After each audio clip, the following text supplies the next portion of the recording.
आप देख रहे हैं न्यूज नाउ 24/7। ताज़ा खबरों के लिए हमारे साथ बने रहें। कांग्रेस नेत्री सुप्रिया श्रीनेत का प्रधानमंत्री मोदी पर हमला। कहा, मोदी जी की विफल विदेश नीति ने न सिर्फ देश का सिर नीचा किया है बल्कि आपका जीना भी दुश्वार कर दिया है। उन्होंने कहा, उधर मोदी जी लफाजी में जुटे रहे, इधर ईरान इजराइल अमेरिका की लड़ाई के चलते हिंदुस्तान में जरूरी चीजों के दाम बेतहाशा बढ़ गए, क्योंकि सरकार ने स्थिति से निपटने की कोई तैयारी तो की नहीं। सारा ध्यान बस जुमलों पर जो था। रुपया गिरता ही जा रहा है, अब $1 के मुकाबले 93.82 तक पहुंच गया। इंडस्ट्रियल डीजल के दाम 22 रुपये बढ़ने से फैक्ट्री में बनने वाली चीजें और महंगी होंगी। लेकिन मोदी जी को विदेश जाकर गलबहिया करने से फुर्सत ही नहीं, बस फर्जी मेडल इकट्ठा करते रहते हैं। अगर ढंग से विदेश नीति बनाते तो हिंदुस्तान पर खाड़ी में हो रहे युद्ध का ये कहर न बरपता।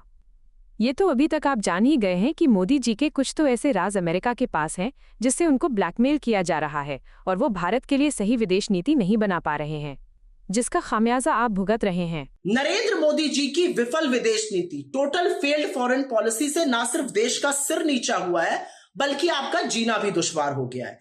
इधर सरकार लफाजी करती रही, उधर ईरान इजराइल और अमेरिका के युद्ध की वजह से देश में चीजों के दाम बेतहाशा बढ़ गए।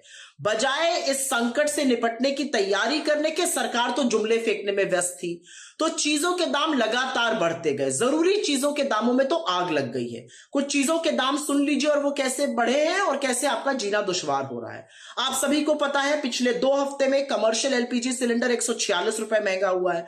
पिछले 2 हफ्ते में घरेलू एलपीजी सिलेंडर जो है वो 60 रुपए महंगा हुआ है। आज ही पेट्रोल कंपनियों ने ₹2.30 प्रीमियम पेट्रोल के दाम बढ़ाए हैं और इंडस्ट्रियल डीजल जो फैक्ट्री में यूज होता है, जिससे चीजें वगैरह बनती है और अब उनके दाम बढ़ेंगे, वो इंडस्ट्रियल डीजल 22 रुपए प्रति लीटर बढ़ाया गया है। कोयले के दाम जो है वो 15 रुपए प्रति केजी बढ़ाए गए हैं। अब सुनिए आपके किचन में क्या हो रहा है। सरसों के तेल का दाम 30 रुपए प्रति लीटर पिछले 2 हफ्ते में बढ़ा है। रिफाइंड ऑयल का दाम भी 30 रुपए प्रति लीटर बढ़ा है। यही नहीं, पाम ऑयल का जो दाम है वो 15 रुपए प्रति लीटर बढ़ा है। हवाई जहाज के टिकट 430 रुपए से लेकर 2300 रुपए महंगे हो गए हैं। जोमैटो ने आज अपनी डिलीवरी के जो फीस होती है उन चार्जेस को बढ़ा दिया है। प्लास्टिक जो कि बहुत ज्यादा गैस यूज करती है, वहां पर इंडस्ट्रीज या तो बंद हो रही है या चीजों के दाम बढ़ रहे हैं। प्लास्टिक की बाल्टी, प्लास्टिक का मग, प्लास्टिक की डस्टबिन जो एक सेट में आता था उसके दाम 100 रुपए हर सेट पे बढ़ गए। जो बोतलें फ्रिज में पानी भर के लगाई जाती हैं प्लास्टिक की, उनमें 6 का सेट जो था वो अब 40 रुपए और महंगा हो गया है। और जो इंडक्शन स्टोव लोग लेने को मजबूर है क्योंकि गैस नहीं मिल रही है, वो 40% महंगा हो गया और अधिकांश जगहों पर तो वो मिल ही नहीं रहा है। आप सब जानते हैं कि रुपया लगातार गिर रहा है। आज 93.82 $1 पहुंच गया है, जो इस देश के किसी भी प्रधानमंत्री ने अभी तक नहीं पहुंचाया था। वो कीर्तिमान नरेंद्र मोदी जी ने स्थापित कर लिया है। जो इंडस्ट्रियल डीजल की अभी बात हुई थी, जो 22 रुपए महंगा हुआ है, उसके चलते आने वाले दिनों में चीजों के दाम और बढ़ेंगे क्योंकि ये फैक्ट्री में इस्तेमाल होता है।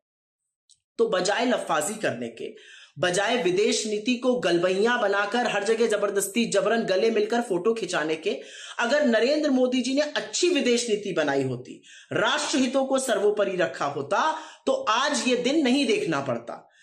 खाड़ी के युद्ध का कहर हमारे देश पर, हमारे लोगों पर ना बरपता।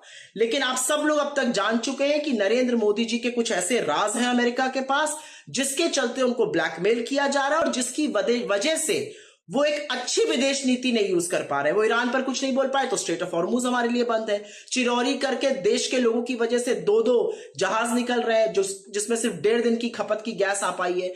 तो विदेश नीति के विफल होने से, प्रधानमंत्री के कॉम्प्रोमाइज होने से, प्रधानमंत्री के यूएस द्वारा ब्लैकमेल करने से आज ये हालत है कि खाड़ी का जो युद्ध है वो हमारे देश के लोगों पर कहर बरपा रहा है। महंगाई लगातार बढ़ती जा रही है। आपको यह वीडियो पसंद आया हो तो इसे लाइक करें, हमारे चैनल को सब्सक्राइब करें।